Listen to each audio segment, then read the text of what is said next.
उठो ना पापा। मेरी बच्ची अब वो कभी नहीं उठेंगे। वो हम सबको छोड़कर बहुत दूर जा चुके हैं। तो हिम्मत रख, परेशान मत हो। मैं हूँ ना, मैं सब संभाल लूंगी। पूरे परिवार पर मुसीबतों का पहाड़ टूट जाता है। बंटी कबूतर थोड़ी बहुत मजदूरी करता था, जिससे घर का खर्चा चलता था और कमरे का किराया दिया जाता था। लेकिन उसकी मौत के बाद कोई आमदनी न होने की वजह से सेठ उन सबको घर से बाहर निकाल देता है। अब वो सब बेघर हो चुके थे। माँ जी, मेरी कुछ भी समझ में नहीं आ रहा। अब हमारे घर का गुजारा कैसे चलेगा? हम कैसे अपना पेट पालेंगे? हम तो बेघर हो गए माँ जी। तो फिक्र मत कर बहू, मैं कुछ काम करूंगी और पैसे कमा कर लाऊंगी, लेकिन तुम सबको भूखा नहीं मरने दूंगी। तू परेशान मत हो बेटा, मेरा बेटा चला गया तो क्या हुआ, तेरी माँ भी जिंदा है। ये अब कैसी बातें कर रही है माँ जी? मेरे रहते भला आप क्यों काम करेंगी?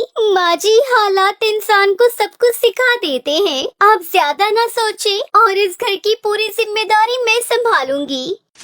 टुनटुनी चिड़िया काम ढूंढने निकल गई। फिर टुनटुनी चिड़िया ने सब जगह काम ढूंढा, लेकिन उसे कोई काम नहीं मिला। फिर बड़ी मुश्किल से टुनटुनी चिड़िया को जंगल के बस स्टैंड पर झाड़ू लगाने का काम मिल गया। एक रात तो उन्होंने जंगल में बिना छत के सोकर ही बिताई। फिर अगले दिन उन्हें एक सीमेंट की पाइप दिखी, जिसमें वो तीनों रहने लगे। टुनटुनी चिड़िया झाड़ू लगाकर कुछ पैसे कमा लेती, लेकिन उससे उनका खाने पीने का गुजारा ही नहीं निकल पाता। फिर एक रोज जब वो झाड़ू लगा रही थी, तो उसकी नजर नदी किनारे पेंटिंग बना रहे एक तोते पर गई, जो बहुत सुंदर सुंदर चित्र बना रहा था। उसने एक चित्र में देखा कि कैसे उस तोते ने बहुत ही सुंदर तरबूज का घर बनाया है। ये देख वो कुछ देर के लिए रुक गई और उस चित्र को घूरने लगी।